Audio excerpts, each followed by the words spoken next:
So to take this equation that's in standard form and rewrite it in intercept form, I'm going to start by moving the 7 to the opposite side. It was a positive 7, it becomes a negative 7. What's tricky about, oh sorry, that should be a blank. What's tricky about this is that we're now going to factor out the number in front of the x squared. Whenever this number is different than a positive 1, I'm going to factor it out. So negative 3 times what is negative 3? Attached to the x squared. Negative 3 times positive 2 is a negative 6. That's where I believe a lot of students made probably a sign error. Then I'm only going to focus on the trinomial on the inside. Taking the b value, I'm going to divide it by 2 first, and then square that number.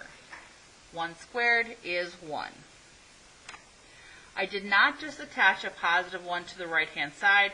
In fact, I attached a 1. If you distribute 1 times negative 3 is negative 3. So I attached a negative 3 on the right. To keep this a balance, I must also attach a negative 3 on the left. Negative 7 and negative 3 is a negative 10. Don't forget to bring down the negative 3 we factored out. What goes here? You're taking this last part and writing it down and throwing an x in front. The last step is to bring that 10 back over to the other side. So I'm going to add it over to the other side. And how can we tell if this is correct?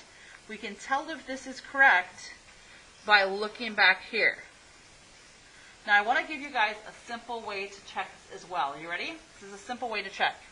Does everybody see how the a value up here is the same as the a value here? So when you look at this in standard form, this number better be the same as this number. And if you graph this, you can find the vertex in Desmos, and then you can tell what would be here. Remember, it lies to us and it tells the truth. But the rubric I use to score, I need to see all of these steps in order.